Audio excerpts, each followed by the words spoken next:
Good day and welcome to the next tutorial. We're talking about the basic parsing techniques and we'll focus particularly on shift reduce parsers for this video. Okay, so before we talk about shift reduce parsers, let's first establish what a parser is. What is a parser? A parser is a program that takes an input string, W,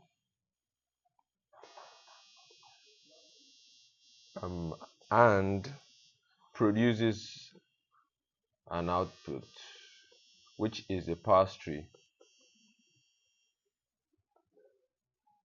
or an error if the string W cannot is not a sentence, it's not a sentence in the grammar G. Pardon my writing, but that's what basically a parser is. A parser is a string that is a program that takes the input string W and produces the output, which is a parse tree, or an error if W is not a sentence in G. Note that the sentence is a string of terminals only, while sentential forms are strings of terminals and non-terminals. Right. Having said that, we are going to just demonstrate what the parser is just representing, and we know that a parse tree is going to be a graphical derivation or a graphical representation of a derivation, rather. Okay, so let's say we have a grammar S derives I C T S. S derives I C T S. The S is capital. C T S E S. Alright. S also derives A and C derives B. I want you to note that this I C T S could mean meaning I is equal to if, boldface if, to show it's a terminal. T is just representing then, boldface then, and E is representing boldface else. So these are non-terminals, while C stands for condition, which is italicized, so it's a non-terminal. S is also statement,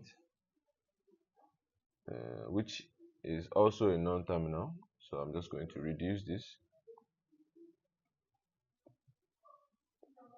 So now, given a string I B T I B T A E A, how do we generate the parse tree for this guy?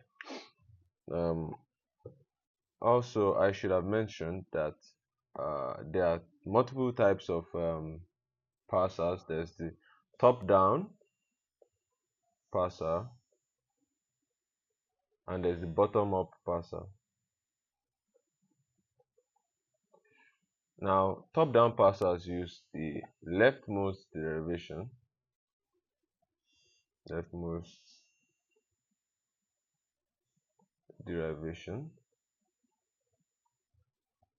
while the bottom-up uses rightmost derivation. That's why we actually need to know what derivations are and what types to use depending on the situation. So for parsing this string, we are going to use the left derivation. So let's say S derives. Now, which production do we use first? Let's say we start with ICTS. Since it's leftmost derivation, we have ICTS. Now, leftmost derivation says that we're going to start from the leftmost side. We start deriving from the leftmost side. And where is the leftmost side? Here. So we are deriving non-terminals because terminals can no longer be derived. Cannot derive anything rather. So what do we have next? since we are leftmost deriving, we are going to have to change C to something else, and the only transformation that can occur with C is B. So I, B, T, S. Note that we have to deal with C first because it is a non-terminal and we cannot skip it to start deriving something else. So now we have eliminated that non-terminal. So we are left with one more non-terminal, which is S. So now S has to derive something else. And note that this looks more like this. So we are going to impute that, we are going to derive that with S. So leftmost derivation of IBT, instead of the non-terminal S, we will put ICTSES, where we have now 3 more non-terminals to deal with. But remember, we are starting from the leftmost, so we are dealing with C. So L derives on leftmost derivation IBTIBTSES. Now we are left with 2 more non-terminals, S and S. Now the left will be LM IBTIBTS. No, not S. Oh my god.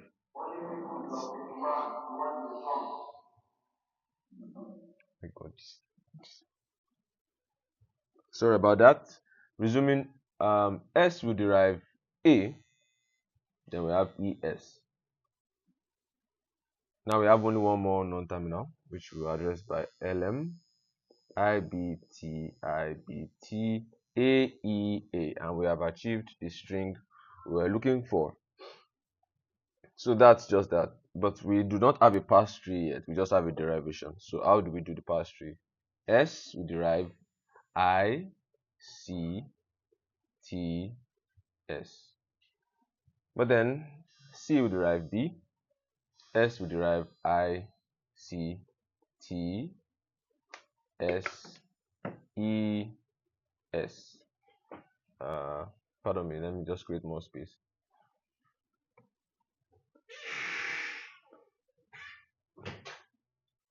I, C, T, S, E, S. Where C derives B, S derives A. So we have the terminal, terminal, terminal, terminal, terminal, terminal, terminal, terminal, and terminal. I, B, T, I, B, T, A, E, A. So that's the parse tree generated. Good. Now let's move to shift reduce parsing quickly. Shift reduce parsing. It's one of the basic techniques. So how does this work? Number one, we have to establish that it's a bottom up parser.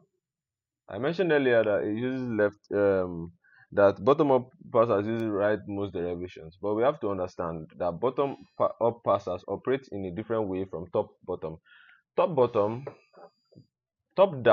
parsers. How do they work? Top down parsers. How do they work?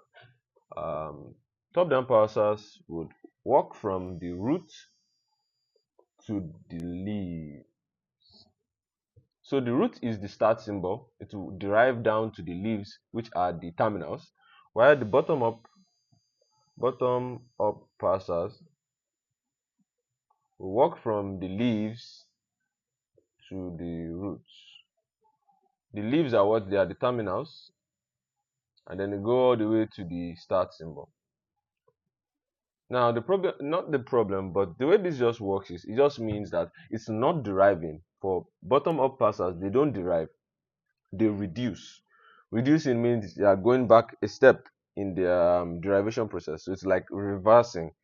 We'll look into that in detail, but let's just talk about the shift reduce parser first. We have established that they are bottom up parser. The bottom up parser, and so because of that, their derivations will be rightmost derivation. So we have a language a grammar. S derives A, big A, C, big B, E. S also derives, sorry, A derives A, B, B, and big B derives D. Say we are given a string A, B, B, C, D, E, where these are all terminals. Note that we are now trying to reduce. Usually when we are trying to, let me give an example. Now, to achieve this string, we are going to use the rightmost derivation, A, big A, C, big B, E. Now, take a look at this. Rightmost derivation will work from the rightmost non-terminal, which in this case is B. So what is going to go on from here? Rightmost derivation would derive A, big A, C, D, E. Now what's next on the list again? We're going to have S. Rightmost derivation derives A. We deal with this guy. We have A, B, C, D, E. Since we're trying to achieve this guy over here, which is a double B. Now, the final rightmost derivation would be on this guy here, which is A, B, using the B terminal, B, C, D. Now, watch the progression. The progression goes like this. It starts from the rightmost B, the rightmost A, to another rightmost A, and we have this. Now, how do we do the reverse of that? We are not going to start from the right when dealing with the reverse. We are not going to start from D again if we are reversing, because we are going back in time. And if we are going back in time, we don't go in the same way we went. We go in the opposite direction. So instead of starting with the rightmost, we will start with the leftmost. That is the way we can actually, that's the way we can reverse. Otherwise, we will generate something other than what we created here. So now how do we reverse? We go to the rightmost side here. A cannot derive anything on its own, so we move to B. B can reduce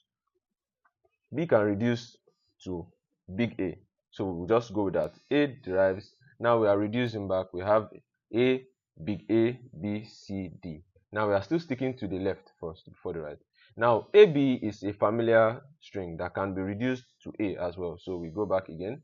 A, C, D. Now nothing on the left again, so we have D. D can derive or be reduced rather to big B. So we have A, big A, C, B, E.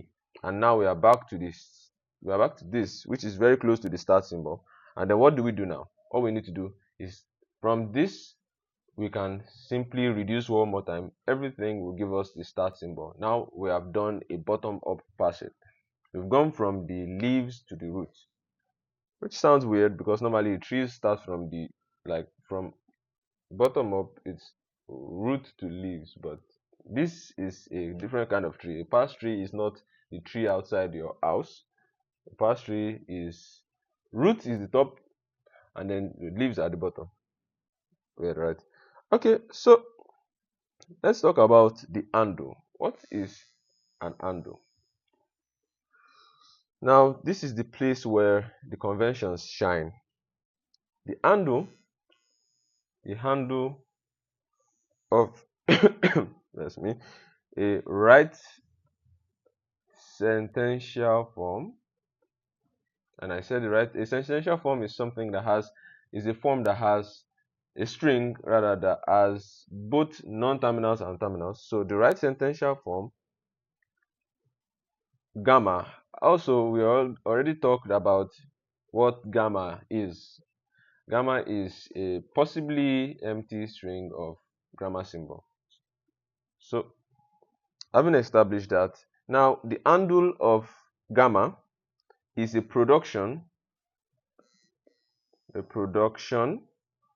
A derives beta, which is not the same as gamma unless stated. Now A derives beta, which is a possibly empty string of grammar symbols as well, but note it's a production found in the right sentential form of gamma. Now, and then apart from this production, there is also a position. So it is both a production and a position. A production and a position. I'm going to just finish this definition and then use what we have done earlier as an example. Now, it is a production and a position where the string B can be found. So this guy is found. Now, this guy is found in a position, but this can also be a production. And then when replaced, it can be replaced by a, which will produce the previous right sentential form in the rightmost derivation. What this is basically saying is an handle in a string, in a given string, let's say this guy for example, an handle is a production. If you look over here, you see this is a production, right? And now this is also a production. Now what is the position here? The position is everything. The position over here is the 1, 2, 3, 4. The fourth terminal here is a terminal symbol, but also it should be a grammar symbol, because a grammar symbol can either be a terminal or a non-terminal. But watch with me. There's a position, is the fourth terminal here, but there's also a production on D, which is the B derives D. So an handle is a position that contains a production that can go back in time, basically reducing to the previous non-terminal, which is also a right sentential form. I'll go once again. The handle is a production and a position where you can reduce either a grammar symbol, which is a non-terminal or a terminal, back to the previous non-terminal, which is also a right sentential form. Having said that, I'm going to just use an example to illustrate what I just did. So don't blink. We are given a grammar. E derives E plus E. I'll clearly state what the handles are, so you will not be lost. And I'll give reasons. So E derives E plus E. E derives, star E. E derives parenthesis open and close E. E derives ID. Boldface, remember. Now we have that. Then we're given a string ID1 plus ID2 star ID3. How do we arrive at the string, given that it's a bottom-up parser? Let's derive the string first. We have E derives on rightmost derivation. Let's say E plus E, starting with this first production. Now, since it's a rightmost derivation, we have to stick with the rightmost non-terminal. So, deriving again, we have E derives plus E star E. Now we have the basic structure for the string. Now all we need to do is plug in the values. We have deriving from the right hand E plus E star ID. One more time, E plus ID star ID.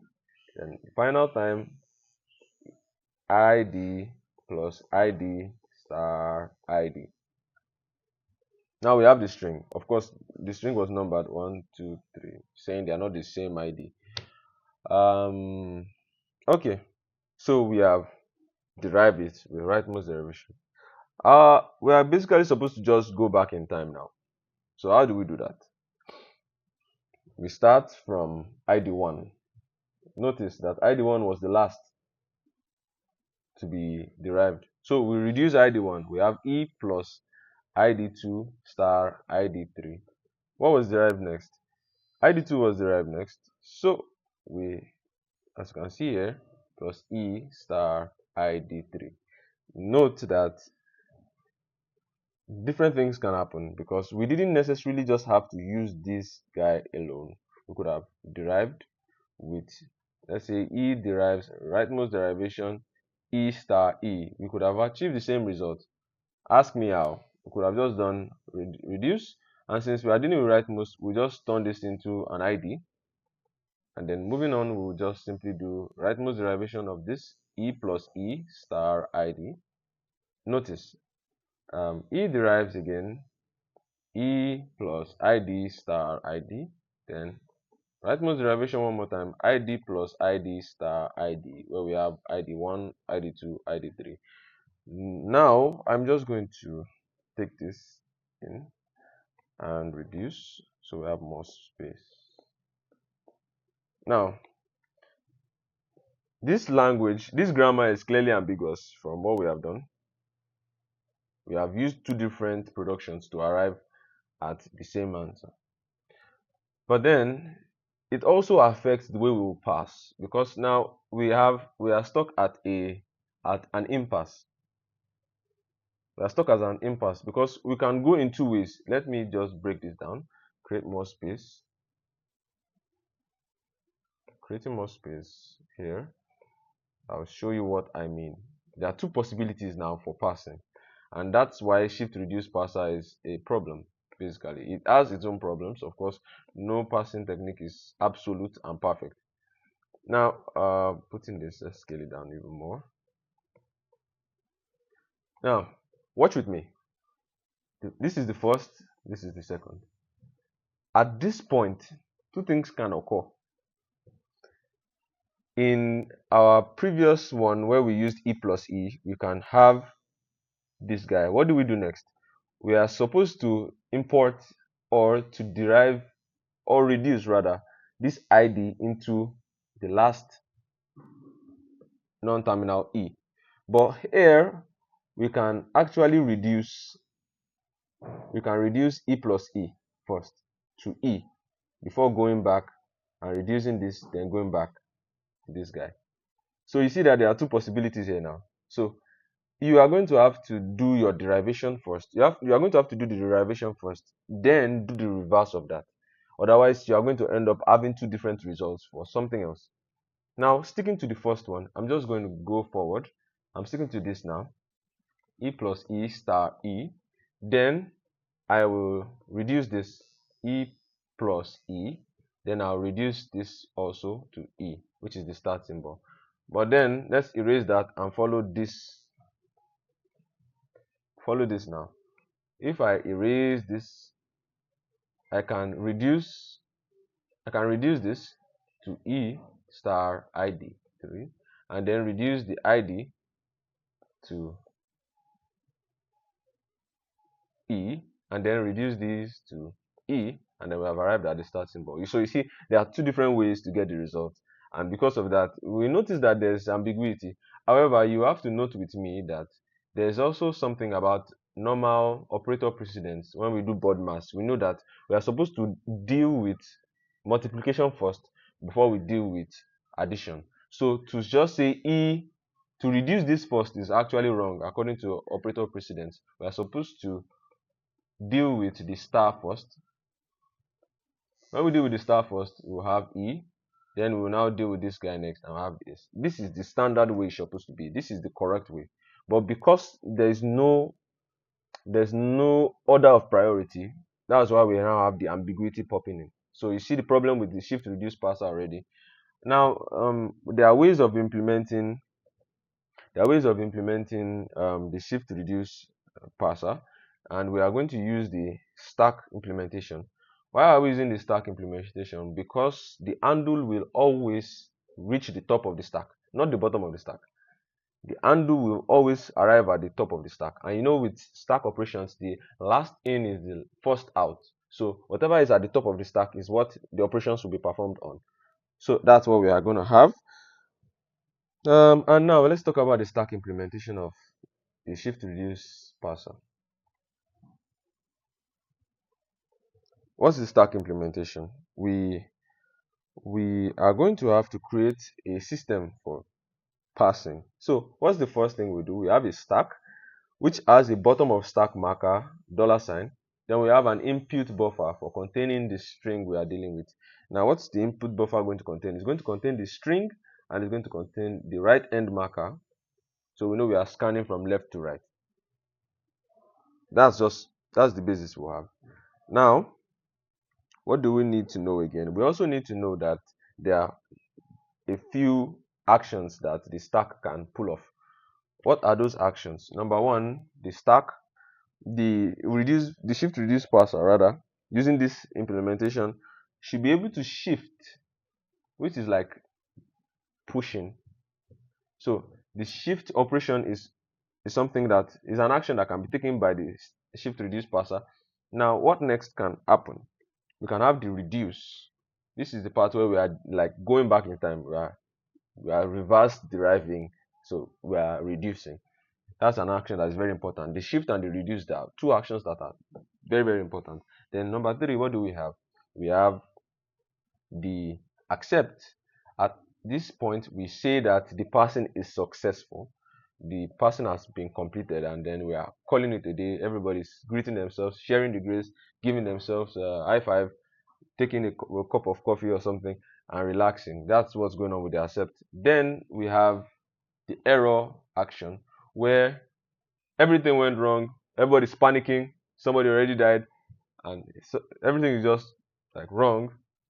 And then the parser just starts complaining, oh, yo, something is going on, fix it. That's what happens with the error action. So these are the four actions that can be performed by the shift reduce parser: the shift, the reduce, the accept, and the error.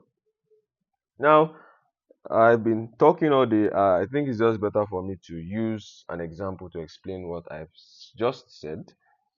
So let's give ourselves one example. And from here, I guess I'll move to the operator precedence, but that will be in another video.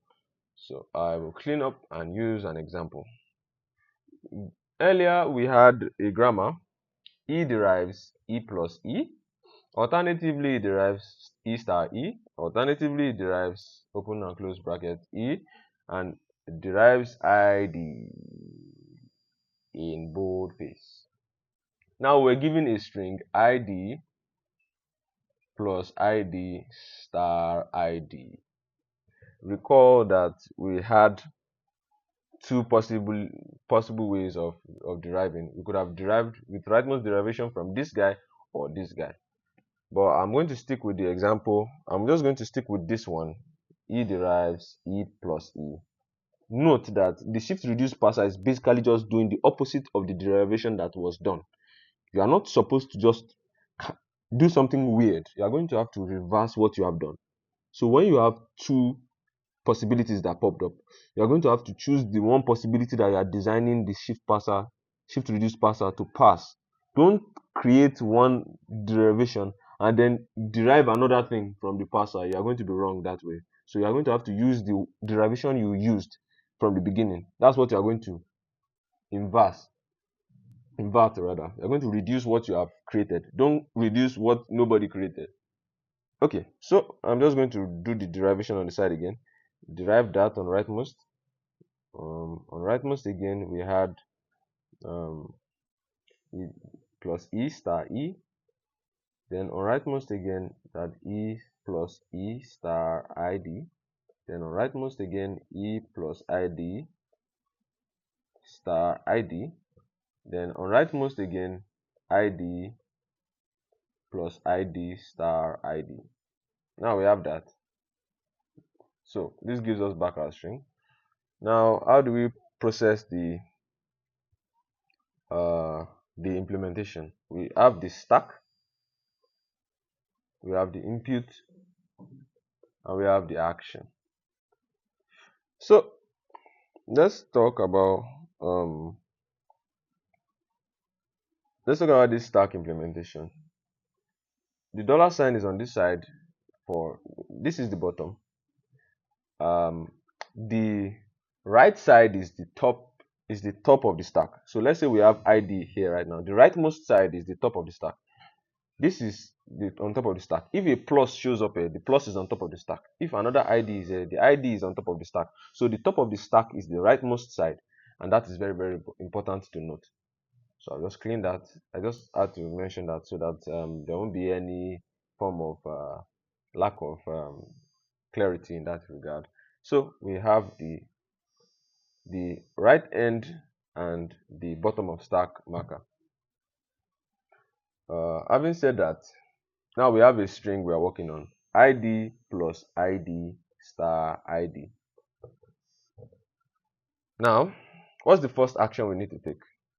Since there is a string and there's nothing on top of the stack except the bottom of the stack marker, what are we going to do? We are going to have to shift. So we shift what? We shift ID. Now, on top of the stack, we have ID. We have input being plus ID star ID dollar sign. What's the next action we're supposed to take? since we are reversing here, we have had this. Now we are supposed to reduce this guy. So this ID is to be reduced. So we reduce ID to what? The production E derives ID. What do we have next? We have $E plus ID star ID $. Now we have to shift plus, because now the non-terminal is here. Don't have anything to reduce there anymore. So we shift plus. What do we have then? We have E plus. Then what will be on top on the input? We have ID star ID $. What then do we do again? We shift ID, because we can't reduce anything any further there. ID. So shifting ID, we have $E plus ID. Then we have star ID $. Here. What do we do next? We have this. Look at this. This guy and this guy over here. Now what do we do next? The previous here, we are reducing E, right? We are going to reduce E. We are going to reduce ID to E. So reducing E derives ID. Now this is the undo. Undo is always on top of the stack, as I earlier said. Undo is going to be always on top of the stack. Now, there we go. We have $E plus E. This is where the ambiguity is easily certain. From here, we should have been able to reduce this together, but that was not what we have done earlier.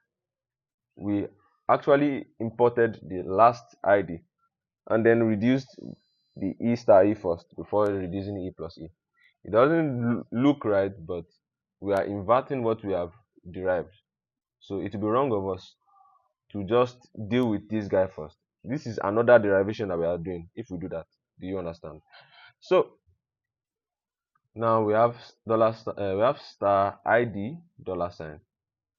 This is incomplete, so we are going to have to shift star. What we have next? We have $E plus E star. Now we have one last ID and the dollar sign. So we are going to have to shift. We are going to shift ID again. What we then have? We have E plus E star ID. Give me some time to clear some space.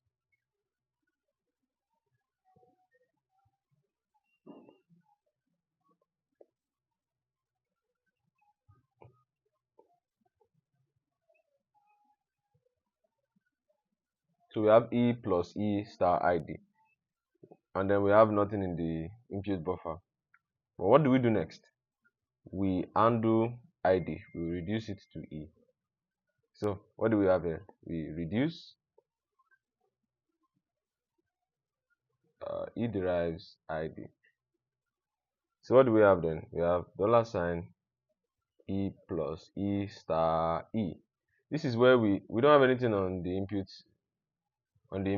buffer anymore, but we can reduce E star E. So that's what we do. Reduce E derives E star E. What do we have then? We have $E plus E. There's nothing on this, and we can reduce E plus E. So we'll have, let me deal with this again.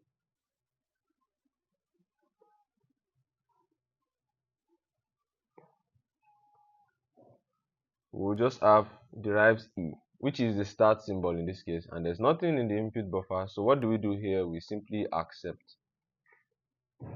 But this is dealing with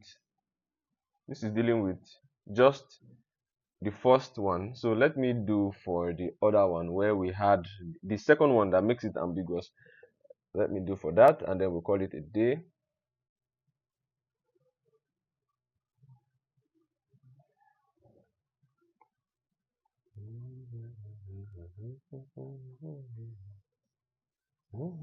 So we have on rightmost derivation E star E.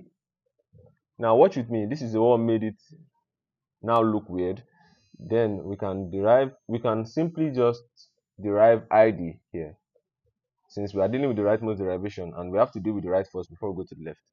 So now the next rightmost is this guy. So we derive this one more time. What do we derive? We derive e plus e star id. Now what do we do next? We can then replace all these with rightmost side with id star id, derive the final id plus id star id. Now I'm just going to scale this down very little. I'm sure that it's going to be hard to see, but this is what it is. Now the stack implementation, the input, and their actions.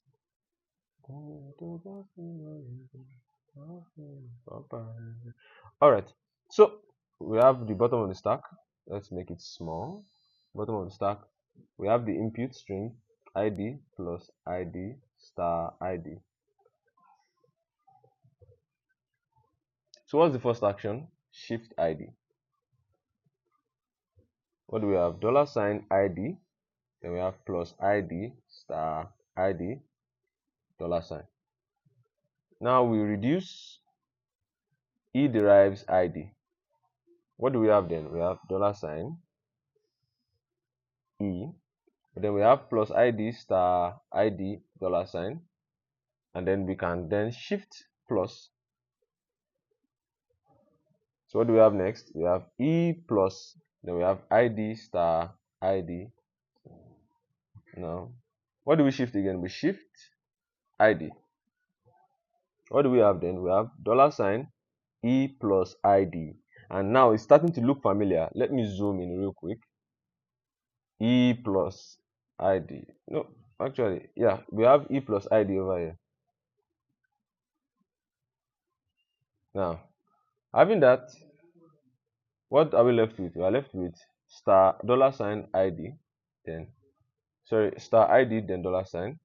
Now what do we do again? We are going to reduce e derives id by using the production to go back in time. So we have $e plus e. Now on the input buffer, we'll just have the star id. Now take a look at this e plus e. This is the part of the part of the parser that had issues earlier. And looking at e plus e, what we did was we derived e from e plus e. So we are just going to do the same thing over here. So we are going to reduce e plus e. So what we have $e, which looks very familiar. We are here $e, $e. Then what is left on the input buffer? Star id $. We shift the star symbol, so we have $e star, and we are left with id. Now what do we do again? We shift id.